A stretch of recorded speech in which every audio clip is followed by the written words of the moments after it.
Hello YouTube!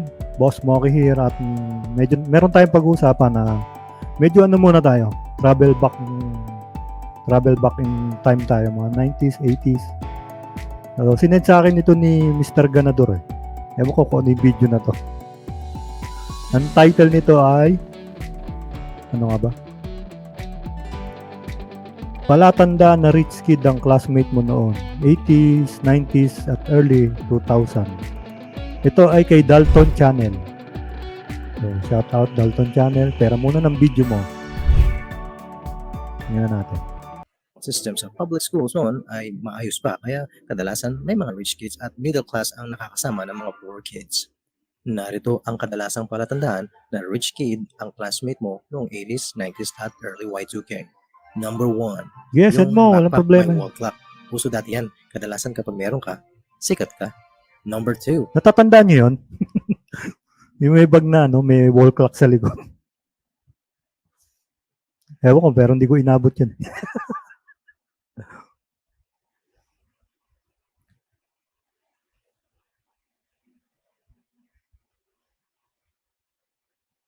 Oo, saan mo? Wala namang problema. Nireakan ko lang naman. Comment lang naman niya sa akin. Laging kasama sa tour or field trip si classmate at walang palya yun. Madalas kasama ang nanay sa field trip. Number 3. Pencil case niya, yayamanin hanggang 2nd or 3rd floor. Meaning, maraming compartments. Tapos, magnetic pa. Number 4. Kapag yung medyas nila maputi at matingkad ang colors.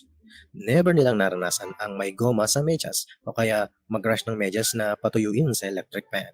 Number 5. Ang Crayola set nila ay may secondary at tertiary. O yan, no? Yan si RBS. Oh. Ako sa akin, reactionist lang naman ako. Eh. Kung ano yung reaction ko, yun sasabihin ko. Ngayon, kung paano niya ite-take yun, bahala siya. Basta ako, comment lang ako. Ngayon, kung hindi niya kayang taking yung mga reactionist, hindi, private niya lahat ng videos niya. Colors na. Maraming pieces like 64, 94, or 120 pieces. O kaya yung caddy na parang castle. Number 6, nakita Tamagotchi crazy la. Ito. Ikaw ay hanggang tingin. Sino sa inyo nagkaroon ng Tamagotchi?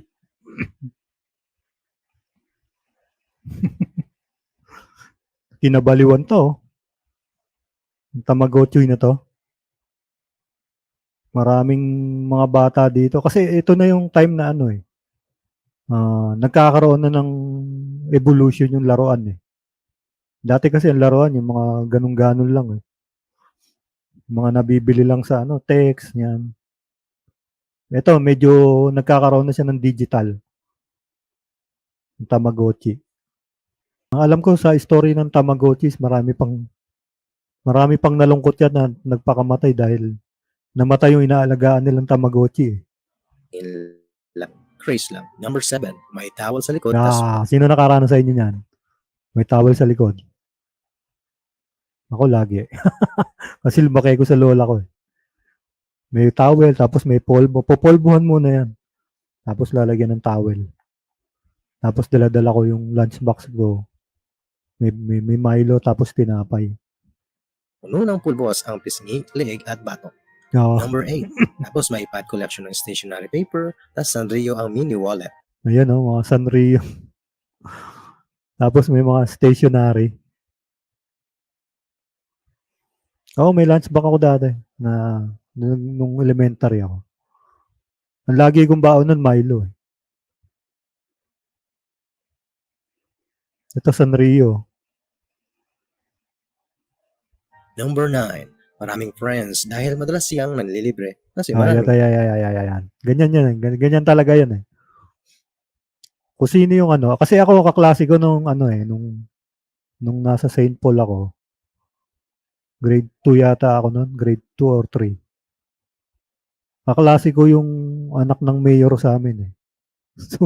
So lagi kami nakadikit sa kanya. Lagi kami nakadikit sa kanya kasi mayaman eh. Minsan naglilibre siya. Yung baon. Number 10, hatid sundo palagi ng service. Madalas kasama ang katulong nila sa bahay. Number 11, kapag nakaplansya yung uniform, matingkad ang kulay ng tela at iba ang pagkaputi ng damit nila. Number 12. No, Pag-inom. tama. Pagka maputing-maputi yung damit, sabihin rich kid yun. Meron namang ibang nanay na ayaw talaga nila nangingitim yung damit ng anak nila o nangungutim. Meron namang ganon. Pero kasi pagka rich kid kasi, laging may bago yan, laging may bagong uniform yan. Johnny Bravo. Nagrereklamo sa mga babayarin ang magulang sa iba't ibang okasyon sa paaralan. Sa mga poor kids, madalas maririnig mo sa Oo nga, no? Dati, pag nanghingi ako sa lola ko, ang dami sinasabi.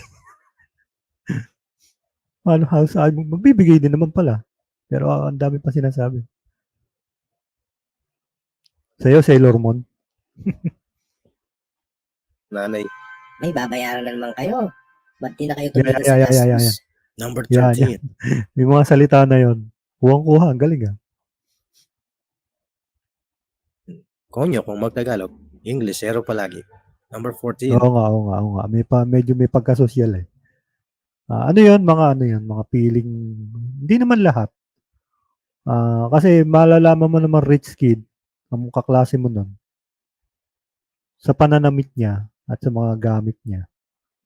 Pero hindi naman lahat nag-i-English. Yung iba yun bala siguro. Notebook nila branded like Sterling, Dribbles, mga Winston's, Yeah. Playable Corona. Yung sa'yo naman, Corona. mga artista. Yeah. Sino nagkaroon yan? Marvin, Jolina. Yan yung mga notebook. Early ano na to? Sila Daniel Padilla na to eh. Sila Kathleen na to eh.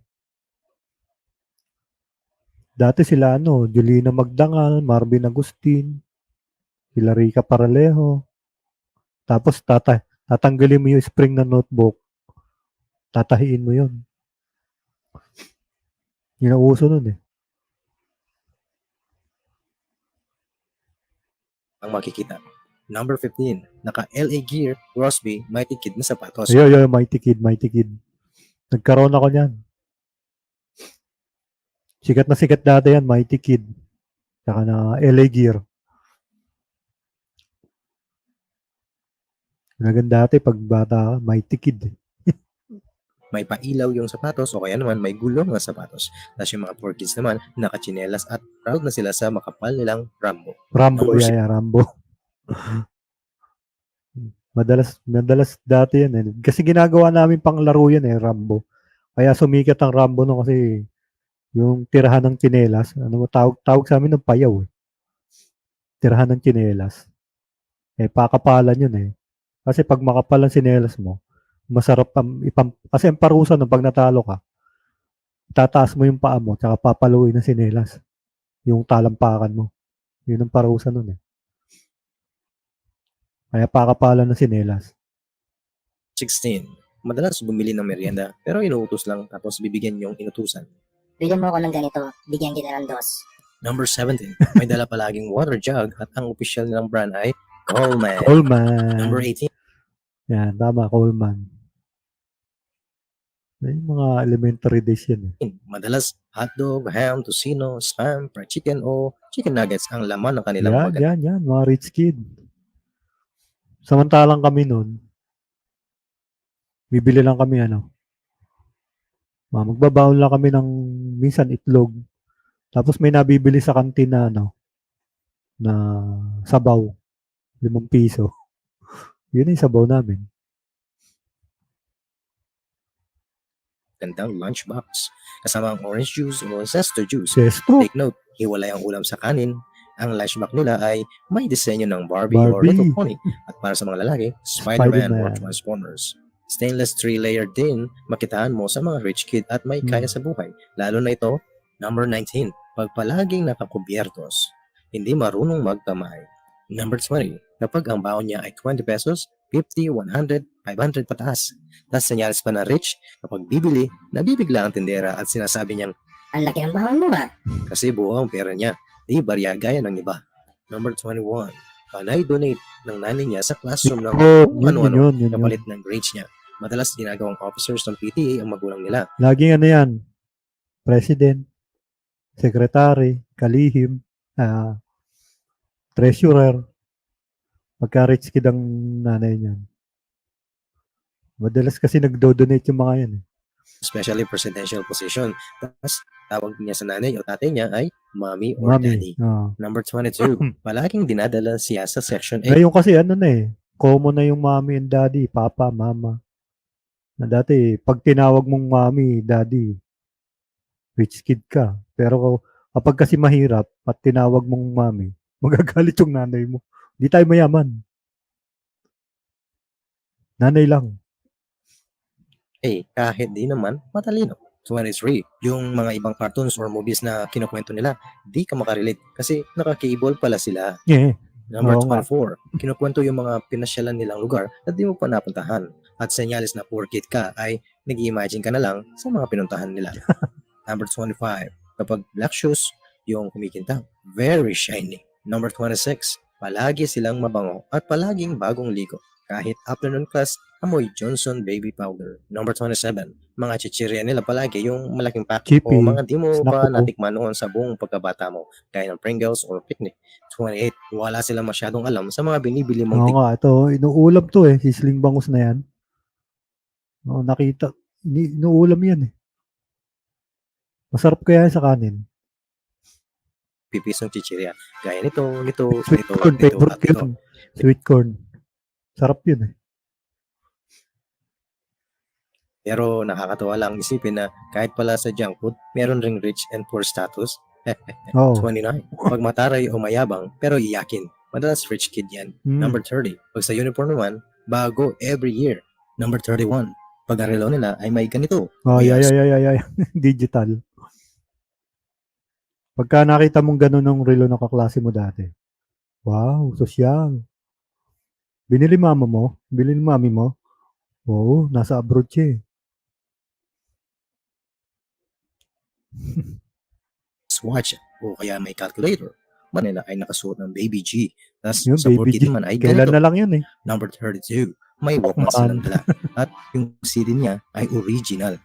Ikaw, pirated o kaya Siyempre, 50 pesos lang. Ganun din naman tunog nun Pag napagsawaan mo, sayang lang yung pera mo. nagpapaburn sa palengke. Number 33.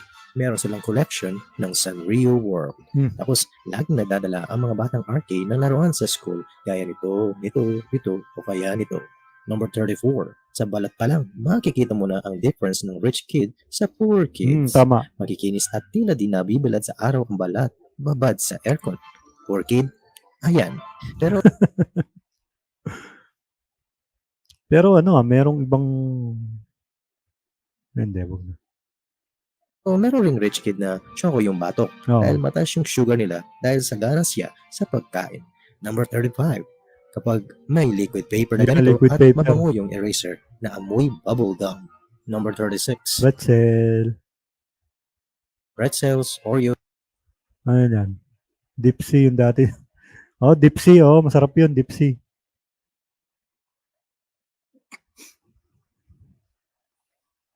Yung moro-morong tadyakan sa RBS. Pag uwi ako sa amin nun, laging galit na galit yung lola ko puro tadyak yung ano ko Yung puti kong damit, puro lupa. blueberry, ang mga common snacks rin nila. Number 37. Yung buhok nila palaging maayos. Nakauso palagi ang mga pang-ipit nila sa buhok. Number 38. Ang Seryoso? arcade mong classmate ay kayang i-describe noon ang lasa ng mga pagkain na papanood mo sa TV. Wendy's. Sila ang mga mas naunang nakatikim May Wendy's pa ba? Alam ko wala na no? ng mga fast food, especially Jollibee at McDonald's. Number 39. Palaging nagsisoft drinks ang mga rich kid. Samantalang yung mga poor kid, mga Sa palamig malamig. palagi ang binibili. Number 40. Yung mga rich kid or yung may kaya sa buhay, wala sila sa listahan ng nutrition feeding program ng gobyerno. Number 41. Yung mga school supplies nila ay galing National Bookstore or Tama. Best Buy. Number 42. Dahil kumpleto palagi, siya ang source o nagsusupply ng papel sa mga poor kids. Tama. Number 43. Kapag birthday o kaya naging honors klase, nagpapakain ang nanay Yan. Ganyan yan Pero ngayon, di na ano yan eh. Kaya na ng lahat yan eh. Kasi napag-iipunan na yan eh. Pero dati talaga, pag birthday na kaklase mo, tuntua ka kasi may spaghetti lagi yun eh. Biglang darating eh. Magbibigay na lang spaghetti yung mama nung kaklase mo eh. Sir RBS, wala na ba? Wala tayong niya sa buong klase. Number 44. Never mo siyang makita na naghahati ng sheet of paper gamit ang laway. Kasi may 1/2, 1/4, 1 whole na siya. Oh, Tapos yung dami. quality ng paper niya, puting-puti, hindi recycled. Number 45.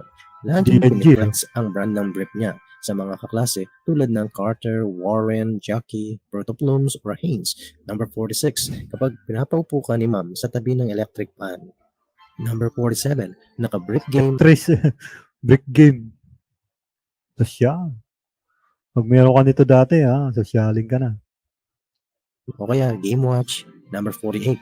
Never mong makikita ng ganitong tsinelas na rene-repair. Number 49. Kapag meron siyang set ng mga ganitong stencils or templates. Galing. Number 50. Kapag ballpen ay pilot o kaya pag ang ballpen niya ay ganito pag pilot. ka-forma o kaya yung multicolored na ganito. Number 51. Never mong makitaan siya na ganito ang panulat niyang lapis. 52. Naka-plastic cover ang mga libro at notebook. Samantalang yung sa'yo, dyaryo o brown paper bag ang pinambalot mo. Meron din time na plastic sabon ang ginamit mo sa pambalot. Number Tama. 53. Kapag inosente sila sa mga larong palya natin. Tama. 54. Laging maganda at matibay ang payong o kapote. Tapos ikaw, dahon ng saging o kaya kahit wala na. Number 55. Kapag yung kukumba nila ay may ready-made na margins. Spartan. Lagi akong Rambo dati. Mas gusto ko yung makapal eh. Spartan kasi manipis pero ano siya? Matigas. Ang sakit kaya noon eh. Pag ipinalo sa talampakan mo yun, ang sakit noon, Spartan. Tapos yung sa mga poor kid naman ay sila ang gagawa. Di ba pantay-pantay. Number 56. Laging may bili ng song hits at poster ng Mopats, Backstreet Boys, Britney Spears, or A1 o kahit sino man ang sikat nun. 57. Laging malamig ang tubig niya at di siya nagpapainom sa mga kaklase niya kasi daw may gamot. 58. May trapper keeper. 59. May Game Boy, PSP at maaga siyang nagkaroon ng cellphone na laging piniflex sa klase. Number 60. Oo nga, pag may Rambo ka dati, talagang sikat ka rin eh.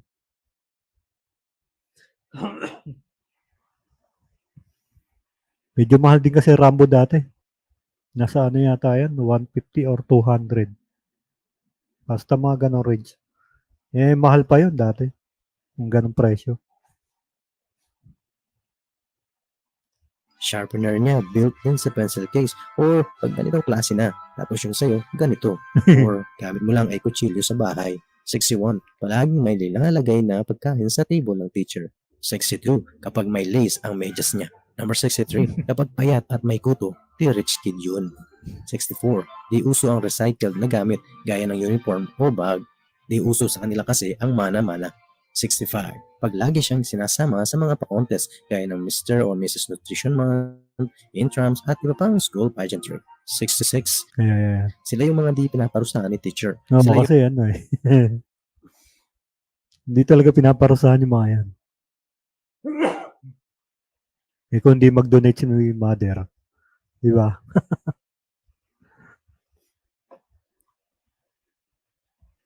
yung di na-squat o napalo or nabato ng eraser.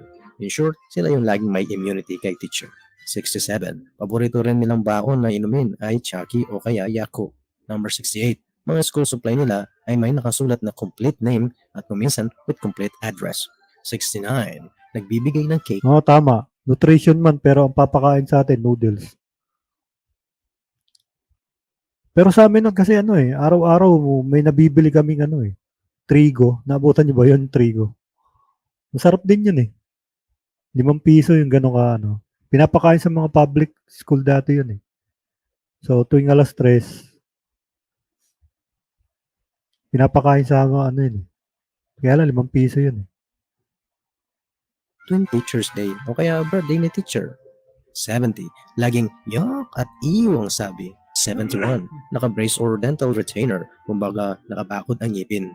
Tapos, nagsasaltas na parang Sosyal. 72. Yung may tita or tito silang naka-abroad. 73. Naka-t-shirt pero may sando sa loob. 74. Di marunong mag-commute dahil may sarili silang sasakyan. Sosyal. 75. Armando Caruso ang Ito panyo, no, tas ano pa yun, dumuro na Armando ba? Caruso. 76. Naka-attache case sila kadalasan. Dati kasi pag may Armando Caruso ka, no? Sosyal.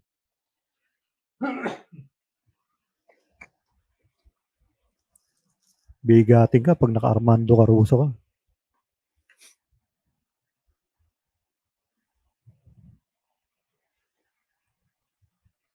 Ikaw, sandbag or rainbow fishnet.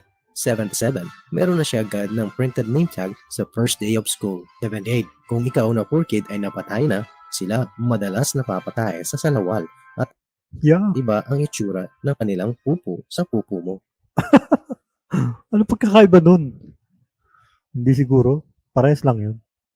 Or magkaiba lang ng kulay.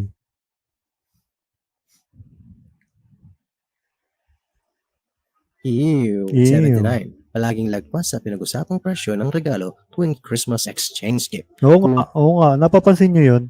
Di ba tayo pagka Christmas party, merong limit yung ano natin di ba? Halimbawa, tigwa 100. Kailangan magregalo ka ng tigwa 100. Ang gagawin ng mga yan, lampas pa, minsan 200 pa yung iririgalo sa'yo. Halagang 200 ganun sila kayaman. Kumbaga, ano na lang nila yun? Pwede naman talaga yun, kaya lang, parang kayabangan na yun. Kung ang pinag-usapan ay worth 20 pesos na gift, gagawin niyang 100 pesos diba? ang price ng sa kanya. Number 80. Rich kid yun pag di siya takot masulat sa noisy dahil kaya niyang bayaran ang penalty. Di ba? Binabayaran kung sino yung maingay. Number 81. Ito ang pinakakaraniwang senyales kung ang iyong kaklase ay isang rich kid. Kung ang bag niya ay digulong at dihila na parang pupunta sa airport.